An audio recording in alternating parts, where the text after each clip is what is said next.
Hello, everyone. Welcome back to a new episode on the podcast. Part of the 6th anniversary, and the second special episode of the series. And I'm joined with Finlay. And we met a little while back. I think in Coventry. We did, and it was pretty fun. I set from my sonic screwdriver falling on the floor. But yeah, we're going to be speaking about Doctor Who. Finley's going to be speaking about Blink, because he was in that, so it's going to be really fun. But it's great to have you on, Finley. thank you. Lovely to be on. Lovely to see you, Mason. Yeah. But it's going to be really fun. So as we know, before we get started, we're just going to do a little scene that from Blink, from the transcript. So I'm gonna say they have taken the blue box, haven't they? The Angels have the phone box. The Angels have the phone box. I've got that on a t-shirt. Yeah, I have actually. Thanks. There you go. So with Blink, how I know it's probably a little while ago, isn't it? Like that aired. It does. Yeah, it was a while ago. Yeah, a long time ago. Yeah. Was you like, because of Doctor Who? When you was cast and everything, how was you? Do you remember how you was feeling? Was you? I imagine very excited. I was excited. It's funny. I wasn't aware of how big a deal Doctor Who was at the time. I think it was becoming an even bigger deal with what David Tennant was doing with it, and I only really realized how big a deal it was when we were filming. And just little things like we weren't allowed to take photos of us inside the TARDIS. I mean, camera phones are very different there, but our phones did have cameras, but we weren't allowed to take any photos. And we heard stories about scripts being videoed on the train that goes from London to Cardiff. Somebody had been reading a script and somebody had videoed it over their shoulder and released the details on the internet. And the internet wasn't what it was. Not everybody used the internet in the way we do now.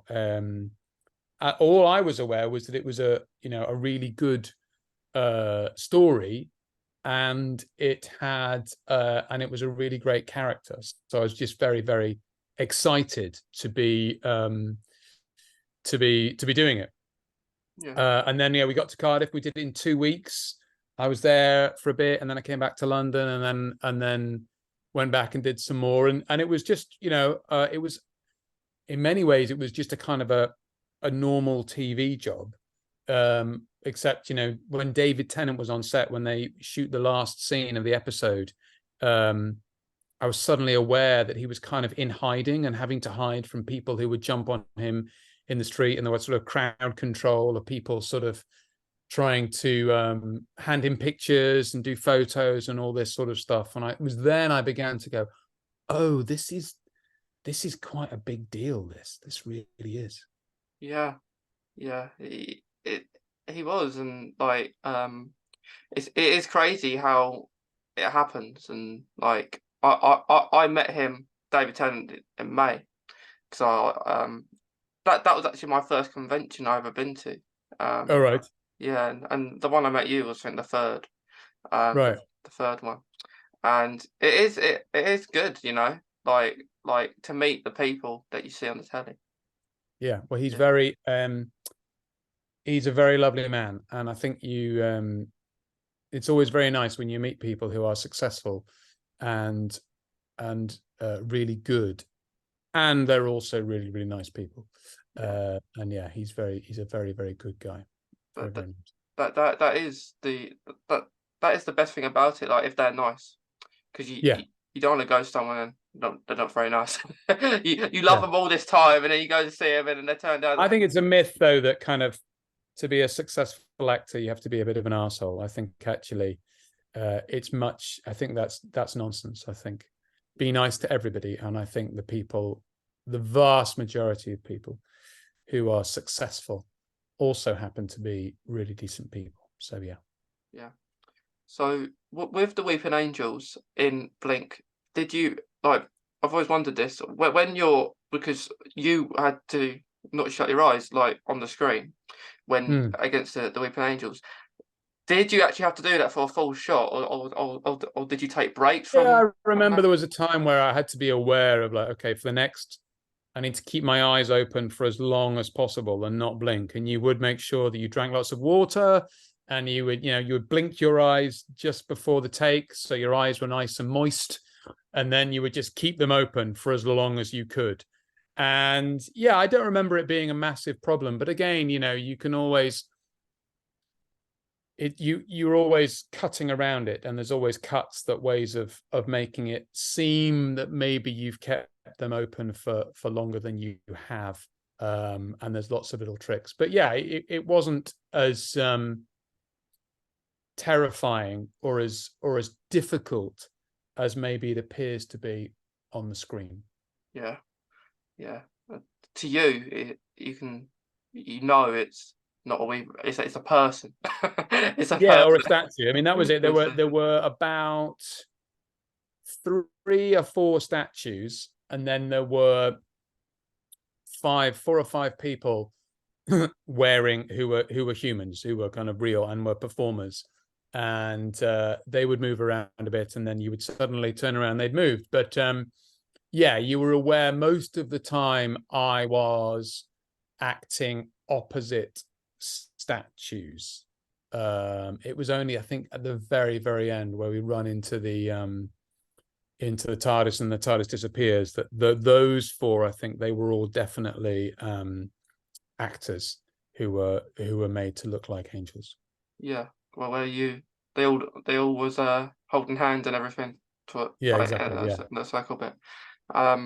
But I think Blink is a good episode because there's not many like it, is there? Because like especially let's talk about like from, I think David Tennant had maybe 2 episodes like that. Like that he wasn't as involved in the episode where you'd have like Yeah. other like companions or new people. It's evolved around them instead Yeah, of it was all to do with the shooting schedule. So they would shoot 2 episodes at the same time at that point in the show. I think they would call it double banking, where you would have, so he was filming on a different episode and then would just come in to do little bits in this episode. So yeah, it was, as a result, I think it allows the writing and the writers to have to be more creative and find a story that will stand alone without him in it. And they did that, brilliantly. And I think that is, again, it's always a thing about being creative, is creativity always comes out of how do I solve a problem, or what's my constraints. And I think the idea of, well, we have to have one where he is hardly in it, helps create the situation and the monsters and how they work in that one, and then it's just done quite brilliantly. Yeah, it is. It makes sense for him to do how it all works. Yeah. But when I was younger, I was petrified of the Weeping Angels. I was, because I remember going. When they had that they used to have. Well, it was when Matt Smith was a doctor actually. When they had this London, like it was like the Cardiff one, but they had it in London, like but so there was a part in like the tour where you had all these Weeping Angel statues everywhere. And then I'm saying to people I'm with, don't blink. You can't blink, and they think I'm being. They think I'm just joking, but I wasn't. I was being serious. So the whole time, I didn't blink. I looked at the statue like you was in the show, and not blink until the end, and my eyes were hurting so bad because. Well, I think that's the kind of the genius of the monster, is that it's a monster that you can really, really imagine existing in this world. So it's not a strange thing from a different planet or a different universe, or it works in a different way. You can very easily imagine them being around. And there are all those shots at the end of the episode where you see all these statues. And I think that that being there really helped the idea, and the simple idea that they can move so quickly that they can move while you blink. Again, in terms of scaring children, it's just a really brilliant idea, and the best ideas are often the most simple, and this idea was really, really simple, and it just worked. Yeah, because I think that was like the first episode. I think Blink with the Weeping Angels. Yeah, it was. Yeah. Yeah. And you know, where was someone going like at the summer and going different places? You'll see statues everywhere, won't Yeah, you? exactly. Like, yeah, and I'm always like Weeping Angel over there. So you're always gonna say that. It's always gonna be there. It's probably that one monster that you'll see outside more. Like you'll think not really, Exactly, yeah. but And that makes you even more scared. yeah, Whereas there are certain things where it might be harder to imagine, say a Cyberman, walking down the street, or you're going to go on a walk and encounter a Dalek. No, but you will encounter something that could be a weeping angel. yeah. And I think every Weeping Angel episode that because they've done more because it was so Yeah. good after, didn't they, with other doctors and and I think they were really good. Yeah. Because there's so many Well, again, different it's a ways. sign of a great monster if it can come back again and again, like the Cybermen or the Daleks. They just work, and so you can go again and again with them.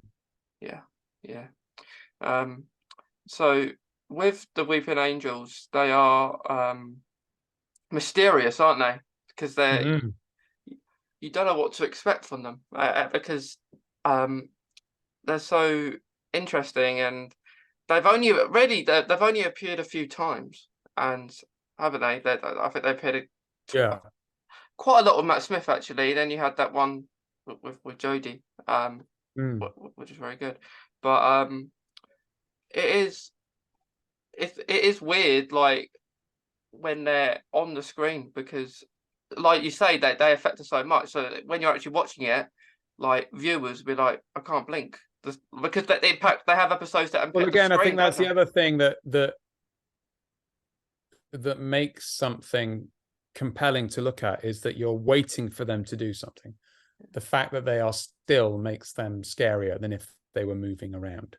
And that's the excitement. This will happen any second, and this will happen if you do this.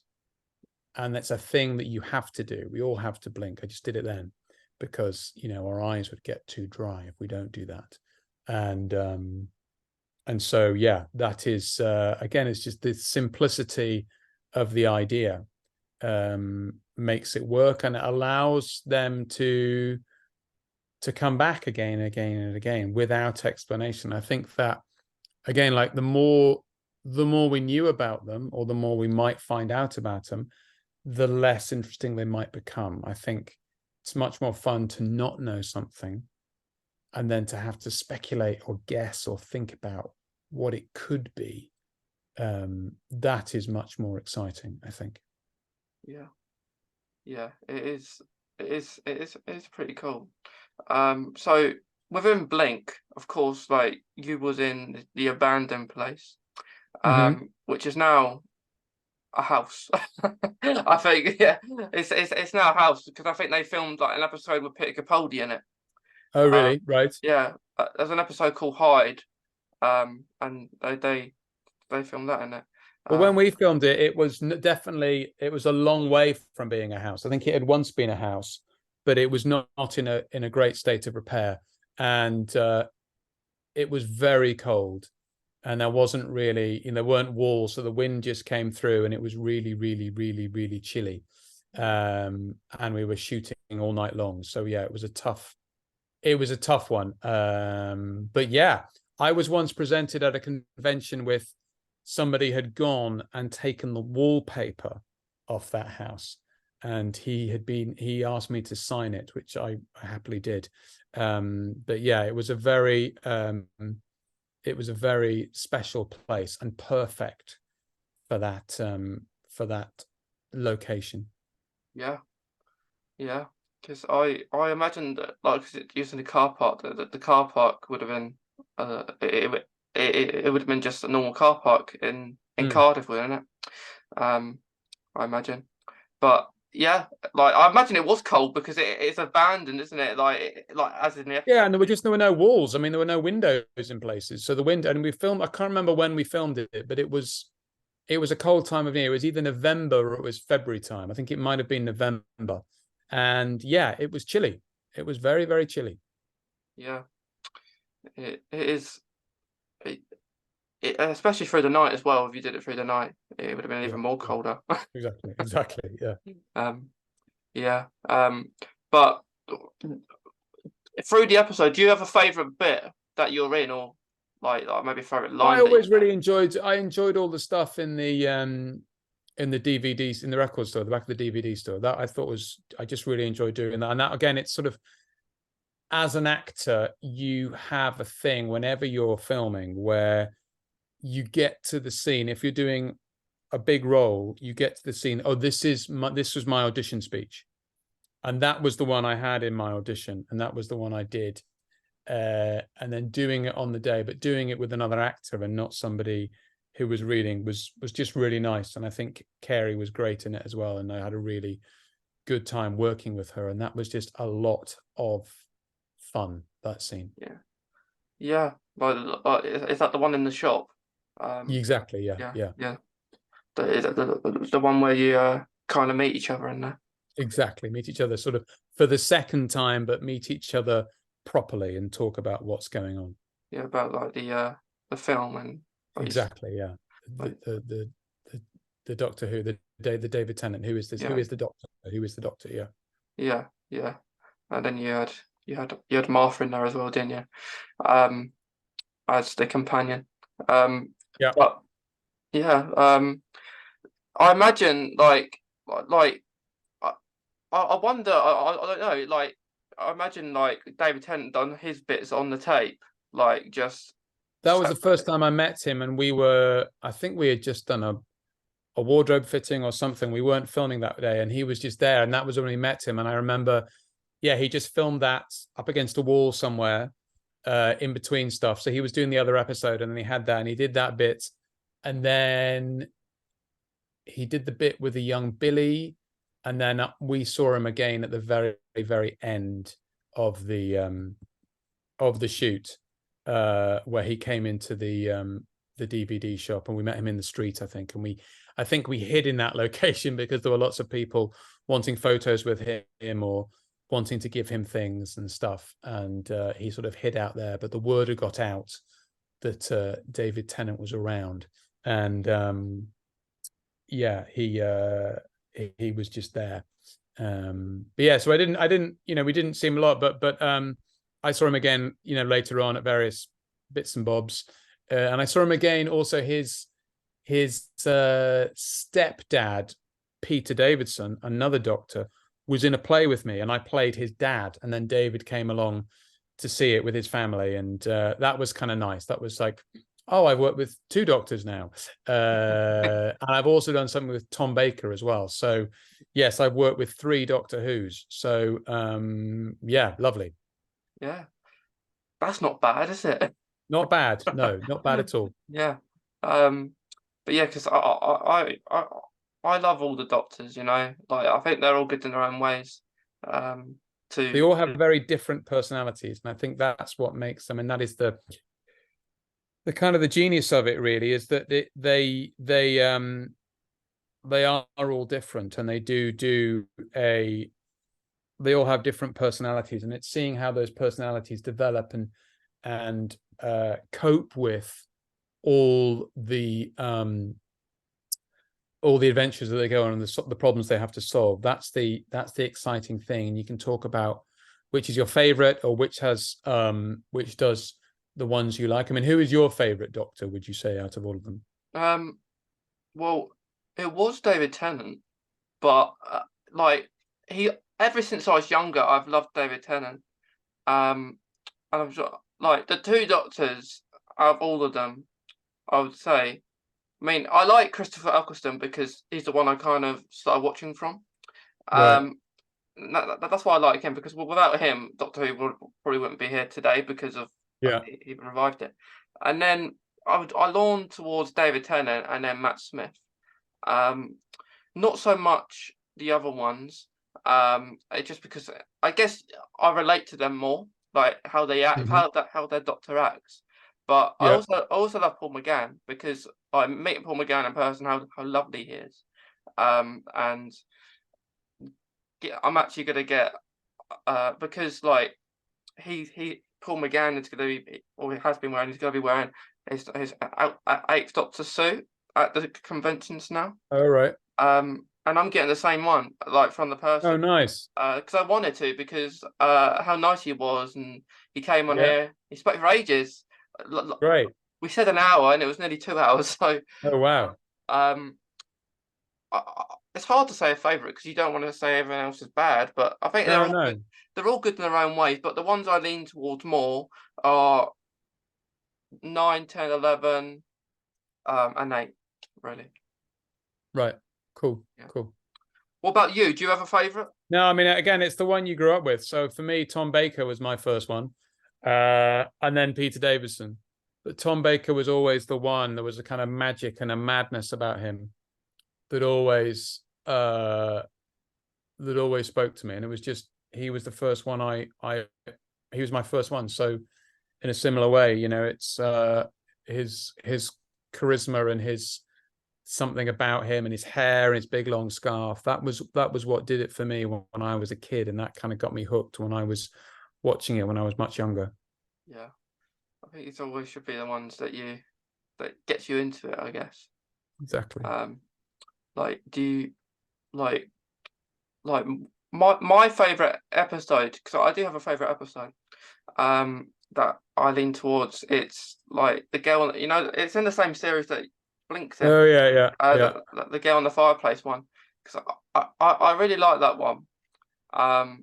And it's the funny thing is, because when I met David Tennant in May, um, yeah, the scene where he's in the garden, like leaning over the edge, yeah, yeah. and I did the exact picture, and then put it side to side to the one he was in. He'd done that too, and then Oh, nice. I say, look, that's you, and that's me about 15 years later. And he was laughing. It was pretty funny, but because that's what I like to do, is go to different Doctor Who locations. Yeah, yeah. Yeah. Where was that? How did you find that Um, location? like all I do is I go and Google. I'll type the episode, and then it has all different filming locations Great. of where it was. Right, right. Um, I, about 2 years ago, I went to Cardiff, and I did actually type where, like, Westler Drumlins, they called it, don't they? That's it. Yeah, yeah, yeah. And then in that house. So little did I know it was a band. They made it eventually into a house. Um, so I did try, and then I'm outside a house, so I didn't. Didn't work out. I didn't work. But a really cool one to go to was, I like going to places when they actually tell you about it. Yeah, Like they educate you about it. So it was David Tennant's last episode as the 10th Doctor, End of Time right. Part 2, where it might have been Part 1 actually, but it's where he's having a conversation with Bernard Cribbins as Wilfred in the Yeah, in the cafe. And it was interesting, because I went there and then asked, it's a lovely cafe, it's actually really nice. And then they say, well, David Tennant and Bernard Cribbins sat in that seat right there. gosh. And then they said it was done in Easter time. So there was loads of people outside trying to get their autographs, as you can imagine. And I said, that's interesting. And then they had a signed autograph from David Tennant. On the And wall. yeah, they still got it, yeah. But it was interesting because, of course, this is a Christmas episode, Right. but it was signed from the Easter special they had that year. I think the Planet of the Dead it was called. Um, Okay. so that was interesting. But yeah, it's one I don't live close to Cardiff, but I try to go there once a year, just to go to the Right. different locations. Yeah, yeah, yeah. That is interesting. But it's because in Cardiff it's basically Doctor Who land, isn't it? It really is. Yeah, yeah. A lot of people make that journey on the train to get there. A lot of people do what you do, I'm sure. Yeah, yeah. And then I'll do different after clothes and did the different videos, and people come up to speak to me, and it's very nice. It is very nice to do it and to eventually meet the people and tell them where you've been. Yeah. So it wasn't long ago that I think you worked on a game, wasn't it? Like the Lonely Assassins, I think it was called. Like, Yeah, that's yeah. right. Well, it was just around about the time of lockdown. Someone got in touch with me and said they had this idea of a game, and did they want, would I be up for, getting back involved with it? And it was great. It was just lovely to kind of go back and play him and kind of find the voice again and all that sort of thing. It was great. It was a lovely couple of days. And the game is really cool, I think. And yeah, I think they did it really, really well. I was really pleased. Again, you always get a bit nervous when it's a remake or it's traveling back to what was made before. Will they be able to do it properly and make it stand up? And I think they really did. I thought it was great. Yeah, I played it. Did you? Yeah, Yeah. How'd you get on? I got it platinum, so I got all the trophies for it. Okay. Yeah. Nice. Well done. Yeah. It did take me it took me about 9 hours, I think, to do that. Oh, right. Okay. Great. Yeah, because originally it was on iPhone, and then they brought it out on PlayStation. Right. 'Cause you can't get the platinum on iPhone, but I still played it on iPhone, so I knew what was going to happen. Because you had a Right. secret. I think you had a secret ending, didn't I you? did. Yeah, you Yeah. had the secret ending, and I wanted to get to that secret ending, so I played it half a dozen times to get to that secret ending. Oh, right. Okay. I bet you were pleased when you got there. Yeah. Yeah. I was pleased, and I think you got sent back in time. I think. I did. Yeah, I did. Yeah. Yeah. Maybe another game in the future, maybe. Love to. I mean, I'd always go back, because it's such a great character. And I think the thing I always say is that it means so much to people. And that feels really nice that you've done something that's meant so much to somebody else. And that's why I would never not do it, because you're aware of kind of the privilege and of being that important in someone's life. Yeah, and that's why I feel very lucky to be involved with the Doctor Who universe. Definitely, and like you don't realize actually how much it impacts, I guess, an actor.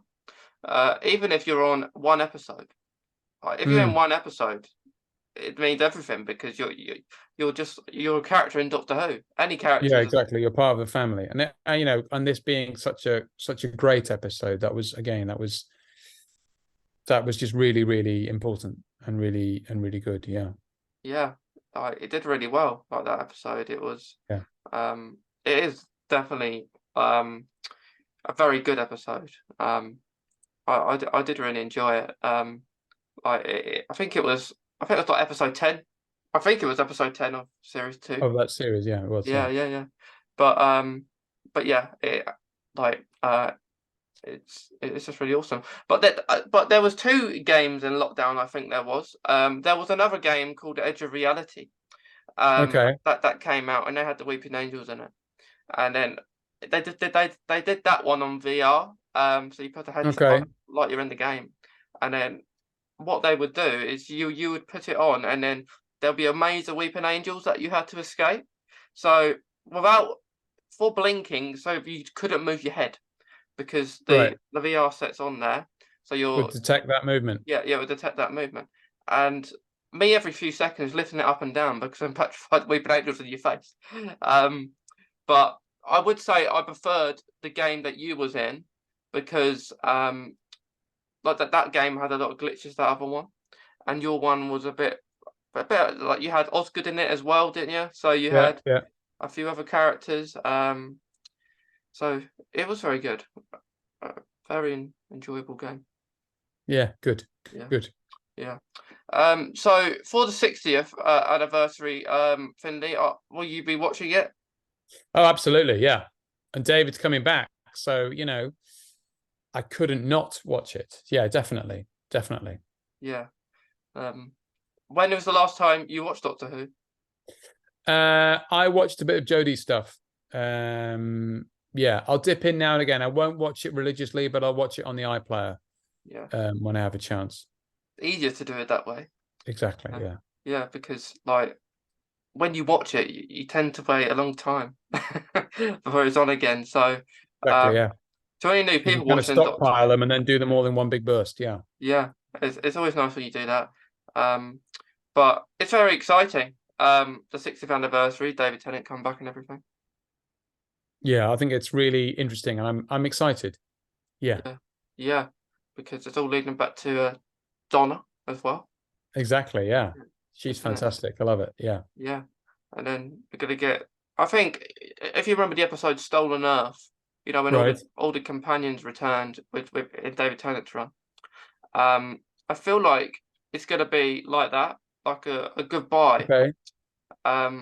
Because if we remember, like the 10th Doctor didn't really want to go. His doctor No. at the end he said he don't want to go. Um, Yeah. so I think it's good for everyone who's watched it since then, since your series, and they're all coming back. Yeah. Yeah. It's lovely. It's lovely, and then it's a great way to segue into Shooty and see what he does, which I'm very excited about. I am too. I'm so excited for that one. I'm excited to have a Christmas special again. Actually, Yeah. It's a perfect show to have on Christmas Day. yeah. Like, well, with Jodie's run, it was on New Year's, wasn't it? So we haven't had Christmas for a little while. Okay. But I'm very excited. I'm very excited to see what shoot he's going to be doing. Because I think he's a very good actor from all the stuff he's done already. Yeah, exactly. Yeah. But I guess we'll just have to wait and see what happens. We'll see if Well, if Larry came back, I mean, if they asked me, but I can say right now that I'm not coming back yet. No one's been in touch, but who knows? I'd love to. And yeah, would love to sort of pop back and yeah, but we'll just wait and see. you could go on some adventures with the Doctor. It'd be brilliant, yeah. Yeah. Or even you could get your own, or you could have your own series. Like, Well, I mean, that would be fantastic, but yeah. Yeah. I know when we met Finlay, I think I mentioned a little bit about my Crohn's, and then Okay. Yeah, you did, yeah. yeah, and you mentioned a little bit about what you have as well. Yeah, I'm a type 1 diabetic, so I inject insulin every day and watch what I eat. But yeah, long-term medical condition that just requires managing, and it doesn't, as a result, impact me that much. Like I sort of stay on top of it. But yeah, it does take a bit of work to do that. Have you been doing that for a while? Yeah, I was diagnosed when I was 9, so yeah, it's coming up for sort of a long time. And yeah, there have been good times and not so good times, but generally speaking, I'm in good health, and it helps me keep focused on the right foods and exercise and all that sort of stuff. Yeah, it's good that you're doing okay with it. Yeah, it is. Yeah, because for me, I take injections every 2 weeks called Humira injections. Okay. I take that in my thigh. Every time I have it, I always treat myself to, like, I don't know, like ice cream or lolly afterwards. So it's well, I have to inject 5 times a day. So if I had a lolly every time I injected, then I don't think that would be a great idea. No. Yeah. You ought to be. There'll be none left. Be none left for you. Yeah, exactly. Yeah. So I take that every 2 weeks, but every day I'm taking tablets. So I have a box that has like every day on it. So I take vitamin D for fatigue, because my Crohn's makes you very tired. Yeah. And then I'll take azathioprine, dampens the immune system, of course. So I'm on drugs that really do dampen the immune system. So like I said to you, I happen to be like that. That's why in the queue I wore a mask until I get to you. Just so you have to be careful. That makes sense. Yeah, you have to be careful with that. Yeah. But on the plus side, people might just let me through because I'm wearing a mask. They might think I got something. So Took it out of your way. yeah, yeah. That Great. that's what actually happened when I went to the other convention when I saw Paul McGann, because Right. he had a very long queue. He had longer than all the other doctors, because you had Colin Baker there, Sylvester McCoy, Peter Davison, and David Bradley. You had all them there, and then his queue was down. And then I was just partly saying, I'll be really fast, get my autograph done, and everything. So that is the plus side to it. But on the other side, it's very serious. Yeah. Well, I'm glad you're able to look after yourself, and it's Yeah, good you take care of yourself. yeah. And I started doing the podcast actually in lockdown, probably close to your Okay. game, probably close to your game getting released. Right. So I've been doing that, and then these last couple of months I've been going out more. Okay. So I'll do more stuff more. Go to maybe the football, or I'll meet with friends. So I'll definitely do that more, because although it's not just about COVID, it's about bugs in general. Bugs in general, yeah, Yeah, sure. because you'll get, the odd person say I haven't got COVID, and so that's good, but we want to still be careful if you don't have it. Like we don't want to Totally. catch anything. No. So that's what I do on the podcast as well, or just in general, just like to raise awareness. Yeah, good. Good for you. Yeah. Good for you. But it's good you're doing okay, Finlay. And everything. Thanks, mate. And good you're doing well as well, Mason. Yeah. So last few things, Finlay, before we finish. One from Doctor Who. Do you have, like, just in general, a favourite Doctor Who quote that you like? Because I know there's so many of them. Is there one that you lean towards?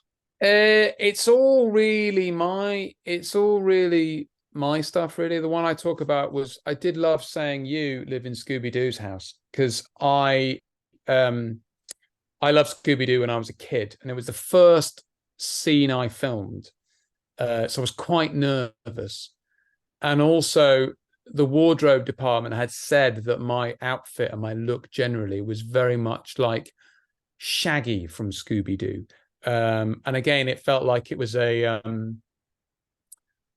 I was in shows and referencing shows that I had loved as a kid. And that that made it very kind of nice. So that's the one I have the most affection for, really. Yeah. Now you say it, you do look a bit like Shaggy. Yeah. We just need a Scooby. I need a Scooby, yeah. Yeah. K9, maybe. Yeah. Well, if you see K9, I do. I see K9 there. yeah. And my TARDIS. The TARDIS. Nice. Yeah. It's a wardrobe. Very Um, good. I'll tell you a funny story about that, Finlay. From When I was younger, I went to John Lewis. Because when you go about and you just see these TARDISes randomly, yeah. and then you just think it's just there. You don't think you can actually buy it, and you could actually get it. So I'm saying to my mum, get that quick. Everyone want it. And ever since then, it's been there. So it's always nice. Yeah, great. And it's a wardrobe. You put your clothes in it. Yeah. I more put like hats and scarves in there, really. Okay. Because I call this room the gaming room. So I do Oh, all I my see. Yeah, that makes sense. yeah, like I do all my podcasts and stuff. I put all my Doctor Who stuff everywhere. Right. I still need to put all the photos and autographs I've got, which will go on that wall there. Get on that big wall there. Yeah, Yeah, great. yeah. I've got the one of us here, so Oh, nice. so yeah, I've got loads to put up there. Right. Which I will do. Good. But yeah, it's all Doctor Who, and in that frame, you won't see it, but in that frame, saw my chair around. In that window there, is a picture of David Tennant and Catherine Tate. Okay. Which is Cool. it's coincidence for the 60th, isn't it? Yeah, yeah. Been there all that time. But last thing, because it's been really fun speaking to you, Good and talking to you. thank you for sharing some of your time today. Is there any advice that you would give maybe to people that maybe are just starting off trying to be an actor or anything? The advice I always give is work out what sort of shows or work you'd like to do, and then just see as much of it as you can and find out who is making it, and then just hang out with them as much as possible. I think, you know, it's good to go to drama school, but it's not essential now. And write your own material. You know, you as because of the phones we have and the cameras we have and the mediums we have to make and showcase our own material, I think if you're a young actor and you're not creating your own work, you're really missing a trick. And yeah, the other thing is, as we talked about David Tennant, just be nice to people. Don't be a Wally. Don't be mean. And yeah, enjoy it as much as you can. Yeah. Thanks, Finlay. And welcome. With like you said, like prior to Doctor Who, like I mean, maybe your acting career in general, like like did you go to drama school or did you do? I didn't know. I mean, I got an agent. I did a play at the Edinburgh Fringe Festival after uni, and then got an agent off that, and then moved to London. And I was kind of, having done school and uni, I was kind of I was feeling quite tired of education and just wanted to kind of get on with making stuff happen. So at times you know, I've regretted that, but at other times I think you've got to have no regrets really, and just kind of keep going with what you're doing. And it's definitely worked out for me absolutely fine. Yeah, because by the time this is out, I'd have done this well. But in next month, I'm going to be starting a drama course. Oh really? Where's that? It's like it's where I live, but it's not like in London or anything. It's just nearby. It's just something that I can do. So it's once a week, I think, till next year. So I'll be doing, because I love drama. I love it because at school I played a multi-role character. All right. And we did a play, and everyone was really nice, and they said I did really well. Because I'm always acting. When I was younger, I didn't like it because I don't know, I was just shy. But now, since I was diagnosed with Crohn's, really, I haven't really cared or thought what people like think. You know. Good for you. So it's best to be that way, I think. I think so. Yeah, I think so. Yeah, but so prior to Doctor Who, you was obviously in a couple things before. Yeah. And then doing theatre and telly, and you know, like I said, it was just another audition at the time, and I couldn't imagine what it would sort of ultimately become. So yeah, that's the great thing about the job as well, is you don't know what's coming next, and that can be, you know, scary, but also can be incredibly exciting. Yeah, I imagine with time, with like reading the scripts, it gets easier. I imagine too. Yeah, it gets easier for you to work out what is a good script and what's not. Definitely. Yeah, because I imagine like just reading it can be daunting sometimes.